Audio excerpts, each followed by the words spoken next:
तो आज हम dissolution of partnership firm start करने जा रहे हैं। ठीक है, ये पार्टनरशिप का हमारा लास्ट चैप्टर है और पार्टनरशिप का अंत भी है। ठीक है, so this is end of partnership. We have started with fundamentals of partnership. वो बिगिनिंग है पार्टनरशिप की, पार्टनरशिप कैसे बनती है, और ये है पार्टनरशिप का एंड। ठीक है, तो इस चैप्टर में हमने सीखना क्या है, अकाउंटिंग, कि जब एक पार्टनरशिप फर्म बंद हो रही होती है, इन दैट केस हमने अकाउंटिंग ट्रीटमेंट अलग अलग चीजों का कैसे करना है। ठीक है, जो भी उस टाइम पर ट्रांजेक्शन हो रही है, तो हमने अब सब कुछ क्या करना है, हमारा गोइंग कंसर्न जो कंसेप्ट है वो खत्म हो रहा है। गोइंग कंसर्न का मतलब क्या होता है, बिजनेस हमेशा के लिए चलता रहेगा। Now it has ended. Going का बिजनेस हमेशा के लिए नहीं चलेगा, बिजनेस आज खत्म हो रहा है। तो डिसोल्यूशन ऑफ पार्टनरशिप फर्म समझने के लिए आपको डिसोल्यूशन वर्ड का मतलब समझना है। डिसोल्यूशन का मतलब होता है वाइंड अप, वाइंड अप करना, एंड कर देना। ठीक है, when a partnership comes to an end it is called dissolution. ठीक है, अब देखिए डिसोल्यूशन भी दो तरह के होते हैं। There are two types of dissolution. First is dissolution of partnership,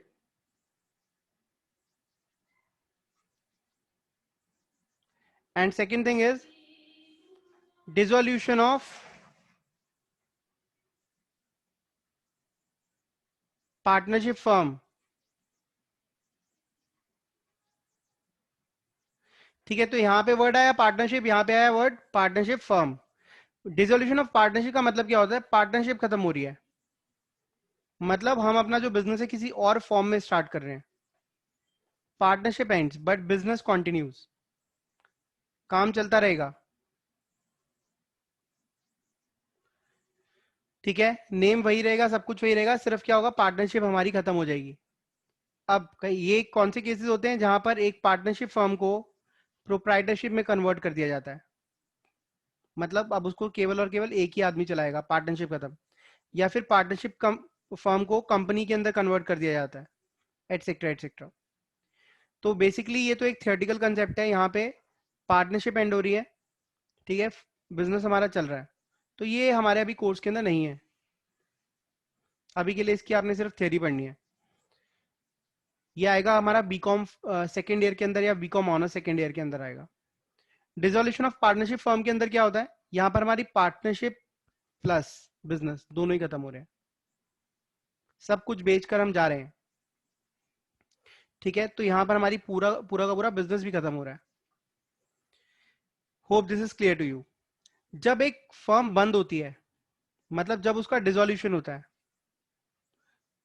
तो क्या होता होगा, क्या एक्टिविटीज होती होंगी डिसोल्यूशन के टाइम पे। ठीक है, एक बार उसकी हम पिक्चर बना लेते हैं अपने दिमाग में। हमारे हमारे बिजनेस हमारा बिजनेस जो है उसको हमारी बैलेंस शीट रिप्रेजेंट करती है। अकाउंटेंट के लिए उस बिजनेस की बैलेंस शीट जो है वो उसके बिजनेस को रिप्रेजेंट कर रही है। और बैलेंस शीट के अंदर तीन चीजें होती हैं, एसेट्स, कैपिटल एंड लाइबिलिटीज। ये तीन चीजें होती हैं। जिस दिन ये तीन चीजें खत्म, उस दिन बैलेंस शीट खत्म, और उस दिन अकाउंटेंट के लिए उसका बिजनेस भी खत्म हो जाएगा। तो हमने क्या करना है, इन तीनों चीजों को खत्म कर देना है। अब ये कहोगे ये कैसे। जब भी एक बिजनेस बंद होने लगता है तो सबसे पहले उसकी एसेट्स को हम रियलाइज करते हैं। रियलाइज का मतलब क्या होता है, सेल करना, बेचकर पैसा आना। ठीक है, पहला स्टेप एसेट्स को रियलाइज करना। दूसरा, जितनी भी उसकी लाइबिलिटीज है उसको हम सेटल करते हैं। सेटल का मतलब क्या होता है, पेमेंट। वो पेमेंट कैश में भी हो सकती है और काइंड में भी हो सकती है। This is the second step. And third is capital. इसको हम बोलते हैं फाइनल सेटलमेंट विद पार्टनर्स।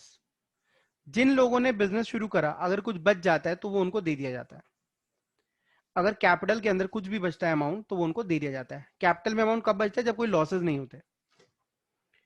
ठीक है, अगर किसी पार्टनर से कोई पैसा लेना है तो उससे लिया जाता है, तो फाइनल सेटलमेंट करी जाती है। कैपिटल हमें कई बार हम पार्टनर कैपिटल लौटाते हैं, कई बार उसे कहते हैं और कैपिटल डाल, बिकॉज तेरा लॉस के अंदर शेयर जो है वो ज्यादा है।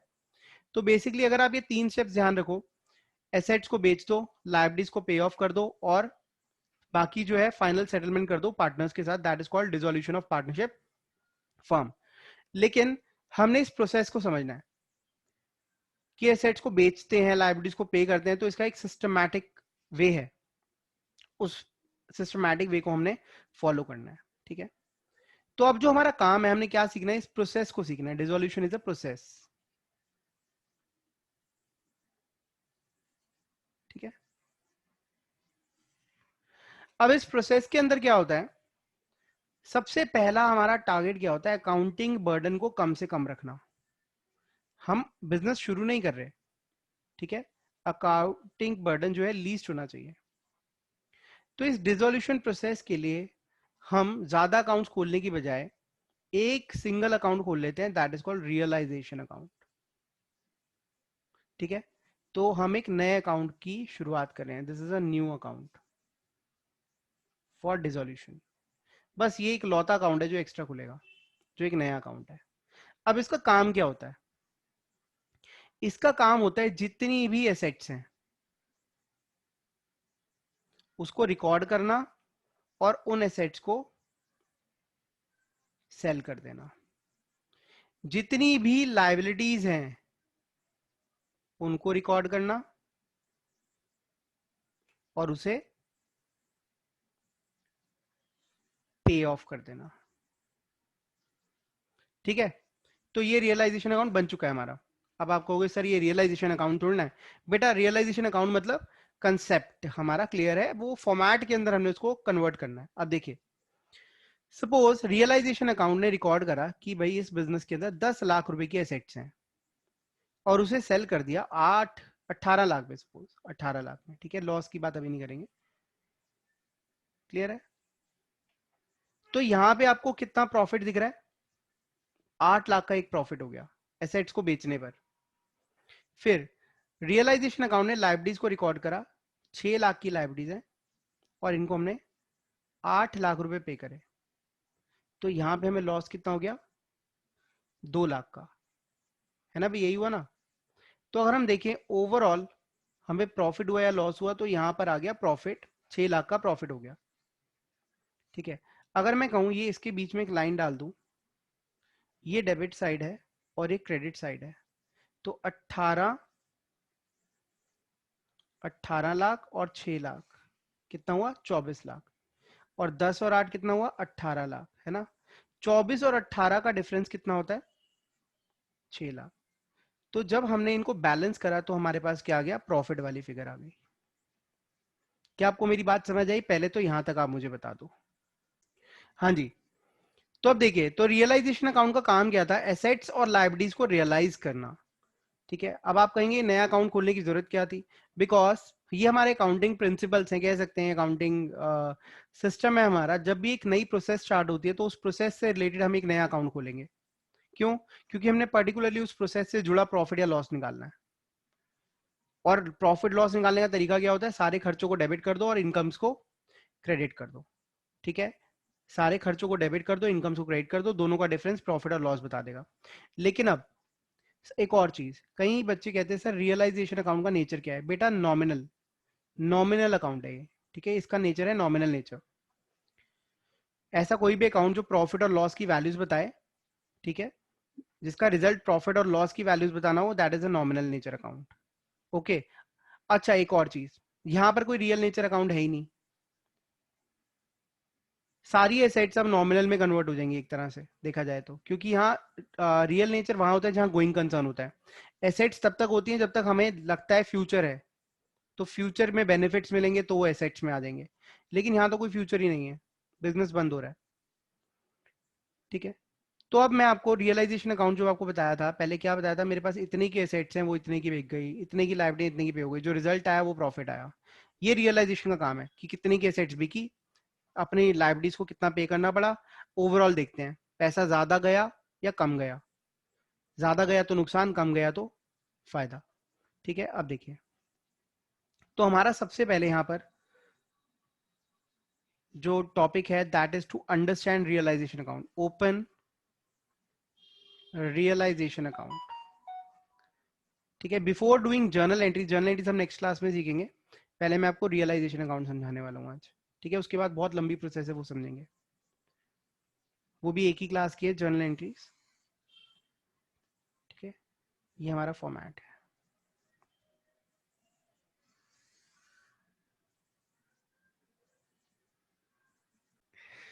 So this is real format of realisation account. तो इसके अंदर कुछ खास नहीं है, बिल्कुल सिंपल सोबर सा फॉर्मेट है, इसमें तो डेट भी नहीं आ रही। अब देखिए इसका काम क्या होता है, ये देखना कि हमारी एसेट्स और लाइबिलिटीज जो रियलाइज हुई हैं, जो खत्म हुई हैं, उनसे हमें फायदा हो रहा है, नुकसान हो रहा है। तो इसमें सबसे पहला स्टेप क्या है, स्टेप नंबर 1, आप अपनी सभी रियलाइजेबल एसेट्स क्या होती हैं जिनकी आपको लग रहा है मनी वैल्यू है, उनको यहाँ पर ट्रांसफर कर देते हैं। तो यहाँ पर आया 2 एसेट्स ट्रांसफर। अब ये 10 एसेट्स हैं तो 10 एसेट्स की लिस्ट आ जाती है यहाँ पे, कौन कौन सी एसेट्स है। कैश मत लिख देना इसमें, कैश और बैंक नहीं आएगा, कैश और बैंक रियलाइजेबल नहीं है, वो ऑलरेडी रियलाइज्ड है। ठीक है, जैसे मैं कुछ एग्जांपल ले रहा हूँ, स्टॉक हो गया, लैंड हो गया, गुडविल हो गई, मशीन हो गया, पेटेंट्स, एटसेट्रा एटसेट्रा, जो भी रियलाइजेबल है, जिनकी भी आपको लगता है कि आपको हाँ कुछ ना कुछ मनी वैल्यू मिल सकती है। ठीक है, तो रियलाइजेबल एसेट्स को हम यहाँ पर ट्रांसफर कर देते हैं उनकी बुक वैल्यूज पे, ऐड बुक वैल्यूज। अब मैं मान के चलो, जैसे मैंने ऊपर लिखा था 10 लाख रुपए का मेरे पास एसेट्स पड़ी हुई हैं। ठीक है, तो पहला काम हमारा क्या है, एसेट्स को रियलाइज करना। ठीक है, अब एसेट्स को हम रियलाइज करेंगे, तो एसेट्स को जब हम रियलाइज करेंगे तो एंट्रीज क्या होती हैं, आप किसी भी एसेट को अगर बेचते हैं तो एंट्री क्या होती है, कैश टू एसेट, यही एंट्री होती है ना, कैश टू एसेट। तो बस एसेट कहां पर है, रियलाइजेशन में, तो आपने कैश टू रियलाइजेशन की एंट्री करनी है। तो यहाँ पे बाय कैश या फिर बाय बैंक आ जाता है। और जो एसेट जितने की बिकी, ठीक है, वो हम यहाँ पे लिख देते हैं, एसेट्स सोल्ड फॉर, जो भी एसेट, फॉर एग्जाम्पल जो है स्टॉक इतने का बिका, मशीन इतने की बिकी, लैंड इतने का बिका, ये सारा यहाँ टोटल आ जाता है फाइनल कॉलम में। ठीक है, अब मेरे पास जितने भी एसेट्स थी, मैंने वहां वैल्यूज क्या ली थी, 18 लाख, 18 लाख की सेल आउट हो गई। ठीक है, अब चलते हैं हम आगे, हमने एसेट्स को रियलाइज कर लिया। अच्छा, कई बार क्या होता है, यहाँ तो हम कैश में बेच रहे हैं, कई बार कोई पार्टनर एसेट ले जाता है, तो इन दैट केस हम उस केस में यहाँ कैश और बैंक की जगह पार्टनर का नाम लिख देते हैं, पार्टनर्स कैपिटल और करंट अकाउंट, जो भी है पार्टनर्स की कैपिटल में से वो पैसा काट लेते हैं। अच्छा, पार्टनर जो एसेट लेके जाता है वो रजामंदी जो होती है उस वैल्यू पे लेके जाता है, जिसको हम बोलते हैं एग्रीड वैल्यू। जैसे पार्टनर कहता है 10,000 की चीज है, मैं 12 में ले रहा हूँ या मैं 8 में ले रहा हूँ, तो आपस में पार्टनर्स रेडी होते हैं वो 8 में देने के लिए, तो वो 8 में ले जाता है, उतना ही पैसा हम उसी कैपिटल से काट लेते हैं। अब हम चलते हैं आगे, अब बात आई लाइबिलिटीज की। ठीक है, लाइबिलिटीज को हम यहाँ पर अपोजिट साइड ट्रांसफर करते हैं, मतलब दोनों के लिए अकाउंट, एसेट्स भी यहाँ, लाइबिलिटीज भी यहाँ। एसेट्स को लेफ्ट साइड लिखते हैं डेबिट साइड, और लाइबिलिटीज को क्रेडिट साइड लिखते हैं, और अलग अलग लाइबिलिटीज होती हैं। ठीक है, अलग अलग तरह की लाइबिलिटीज हैं, जैसे मैं अगर एग्जांपल लूँ तो creditors, loans, outstanding expenses, EPF, employ provident fund, ये सारी लाइबिलिटीज हैं। लेकिन एक खास बात है इन लाइबिलिटीज के अंदर, ये लाइबिलिटीज कोई भी पार्टनर से जुड़ी हुई नहीं है, ये सारी की सारी जो लाइबिलिटीज हैं ये एक्सटर्नल लाइबिलिटीज हैं। पार्टनर से जुड़ी हुई लाइबिलिटीज तो पार्टनर्स की कैपिटल के साथ सेटल होती है, ये सारे वो लोग हैं जो बाहर के लोग हैं, पार्टनर्स के अलावा जो लोग हैं जिनको हमने पैसा चुकाना है। ठीक है, इसको हमने यहाँ रिकॉर्ड कर लिया, याद रही, ये सारी बैलेंस शीट की वैल्यूज है, बुक वैल्यूज कहते हैं इसे हम। ये जो बैलेंस शीट की लाइबिलिटीज है ये लिखेंगे हम यहाँ पे, ट्रांसफर करेंगे। ठीक है जी, तो आपको यहाँ तो एक प्रॉफिट दिख गया, 10 और 18 के बीच का डिफरेंस प्रॉफिट। अब देखिए लाइबिलिटीज यहाँ पर आएंगी तो वो पे कैसे होती है, किसी भी लाइबिलिटी को अगर आप पे करते हो तो एंट्री क्या होती है, जैसे आप क्रेडिटर्स की पेमेंट कर रहे हो तो क्रेडिटर टू कैश, यही होती है ना। अब क्रेडिटर्स अकाउंट यूज नहीं करना आपने, रियलाइजेशन अकाउंट यूज करना है, तो एंट्री होगी रियलाइजेशन टू कैश। ठीक है, जब रियलाइजेशन टू कैश एंट्री हुई तो यहाँ पे क्या आएगा, टू कैश या फिर बैंक बैलेंस, टू बैंक। अब आपने जिस भी लाइबिलिटी को जितना अमाउंट दिया वो सारा यहाँ आ जाएगा, जैसे क्रेडिटर्स को इतना दिया, ठीक है, आउटस्टैंडिंग एक्सपेंसेस को इतना पैसा दिया, एम्प्लॉय प्रोविडेंट फंड का इतना पैसा दिया, वगैरह वगैरह वगैरह। ठीक है, अच्छा, जब पे करना पड़ता है तो ये तो रिकॉर्डेड लाइबिलिटीज तो पे करनी है, लेकिन अनरिकॉर्डेड लाइबिलिटीज भी पे करनी है, ऐसी लाइबिलिटीज जो बैलेंस शीट में थी नहीं तो उन्हें भी पे करना है, तो यहाँ पर हम उन लाइबिलिटीज को भी पे कर देते हैं। अब आप कहोगे सर अनरिकॉर्डेड लाइबिलिटी होती है तो अनरिकॉर्डेड एसेट्स भी होती है, बिल्कुल, तो यहाँ पे अनरिकॉर्डेड एसेट्स को भी आप बेच कर पैसा आ सकता है, ये तो अच्छी बात है ना, 10 लाख की एसेट है, दिखा रहे हैं पैसा ज्यादा आएगा तो प्रॉफिट प्रॉफिट ही है, तो एसेट्स को आप यहाँ ट्रांसफर नहीं कर सकते क्योंकि वो अकाउंट्स में कभी थी नहीं, लेकिन उनका रियलाइजेशन दिखा सकते हो, बिकी है, तो एक तरह से प्रॉफिट है। ऐसी लायबिलिटीज जो अनरिकॉर्डेड है वो नुकसान बढ़ाएंगी, क्योंकि लायबिलिटीज है नहीं लेकिन पे करनी पड़ गई, तो वो यहाँ पर हम टू कैश और टू बैंक कर देते हैं। ठीक है, ये हमने उनकी पेमेंट कर दी। कई बार क्या होता है, कोई लायबिलिटी पार्टनर पे करता है, जब कोई लायबिलिटी पार्टनर पे करेगा तो पैसा हमने पार्टनर को देना है, तो इन दैट केस, उस केस में हम यहाँ पार्टनर का नाम लिख देते हैं, टू पार्टनर्स कैपिटल और करंट अकाउंट। ठीक है, ये आएगा लायबिलिटीज या कोई भी खर्चा, एक्सपेंसेस पेड बाय पार्टनर। ठीक है, यहां पे अगर कोई खर्चा भी पे करा वो भी यहीं आएगा, वो भी एक तरह की अनरिकॉर्डेड लायबिलिटी हुआ हमारा। ठीक है, जैसे बंद करते टाइम भी बहुत सारे सीए को पैसा देना है, ठीक है, कोई लेबर जो है सामान इधर उधर रखनी है उनको पैसा देना है, तो ऐसे कई खर्चे आते हैं जिसको हम बोलते हैं डिसोल्यूशन एक्सपेंसेस या रियलाइजेशन एक्सपेंसेस, उनकी भी पेमेंट हम कर देते हैं रिकॉर्ड। ठीक है, डायरेक्ट पेमेंट करी उनकी। ओके, अब आप देखिए लायबिलिटीज की वैल्यूज मैंने क्या ली थी, लायबिलिटीज की वैल्यू मैंने ली थी 6 लाख। ठीक है, इसको मैं ब्लैक से लिख देता हूँ, लायबिलिटीज की वैल्यू जो मैंने ली थी दैट वाज 6 लाख। और मान के चले कि मेरा टोटल जो पेमेंट करनी पड़ गई, 6 लाख की लायबिलिटी थी, मुझे 6 लाख ही देना था, लेकिन पेमेंट जब करी तो 8 लाख देना पड़ गया। ठीक है जी, अब देखिए मेरी क्रेडिट साइड का टोटल अगेन क्या आ रहा है, 24 लाख, और डेबिट का टोटल क्या आ रहा है, 18 लाख। आप कहोगे अच्छा सर ये तो आपने अभी भी बताया था, बिल्कुल। तो ये अकाउंट किस लिए बनाया, आपको समझाने के लिए कि क्रेडिट साइड जब ज्यादा होती है तो वो हमें रियलाइजेशन प्रॉफिट, वैसे भी अगर आप रिवैल्यूएशन अकाउंट खोल लें, प्रॉफिट एंड लॉस अकाउंट खोल लें, ट्रेडिंग अकाउंट खोल लो, सब में क्या होता है, क्रेडिट साइड ज्यादा हो तो प्रॉफिट होता है, ये रियलाइजेशन प्रॉफिट निकल आया। ठीक है, दिस इज रियलाइजेशन प्रॉफिट, और इसको हम प्रॉफिट शेयरिंग रेशियो में बांट देते हैं। और अगर रियलाइजेशन लॉस आया था, अब लॉस को हम रेड से लिख देते हैं, तो यहां पर डेबिट साइड ज्यादा होती है उस केस में, मतलब हमारी एसेट्स कम की बिक रही है और लायबिलिटी को पैसा ज्यादा देना पड़ रहा है। इन दैट केस ये भी प्रॉफिट शेयरिंग रेशियो के अंदर हम डिस्ट्रीब्यूट कर देते हैं, एक्स वाई जेड जो भी हैं उन पार्टनर्स में डिस्ट्रीब्यूट कर देते हैं, हमारी दोनों साइड्स बैलेंस हो जाती हैं।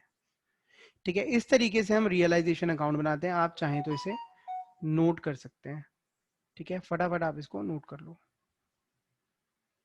फिर हम आगे बढ़ते हैं। हाँ जी, देखिए this is a small question based on realisation of assets and liabilities.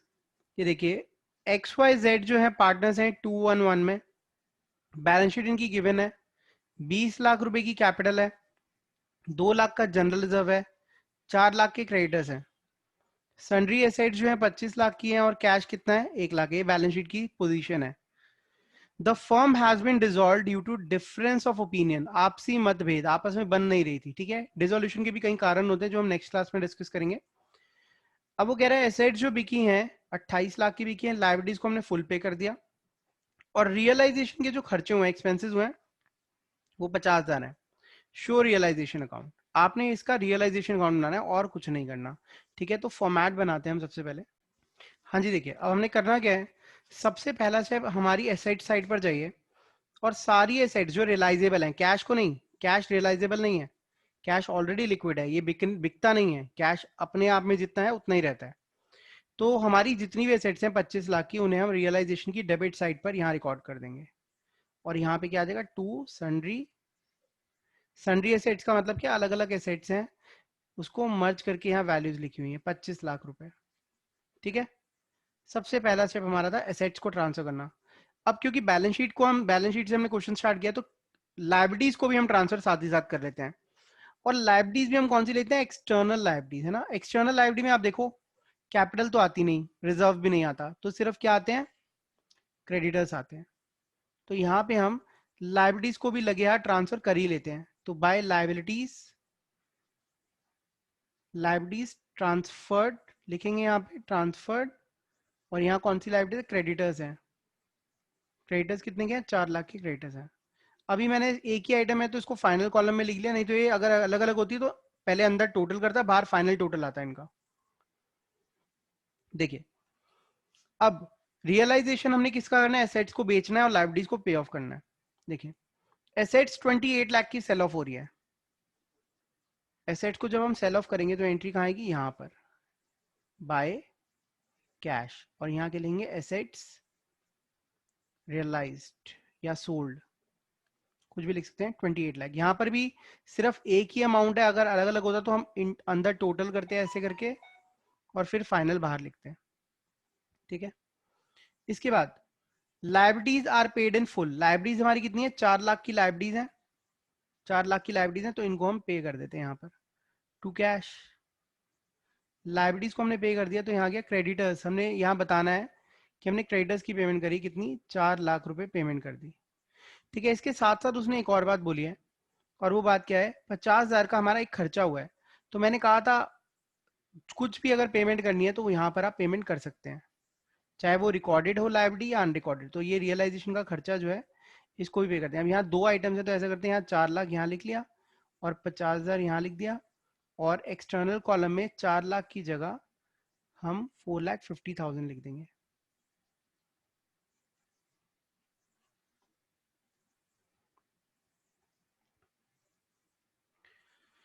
अट्ठाईस लाख और 4 लाख 32 लाख, और ये कितना हो जाएगा 29,50,000।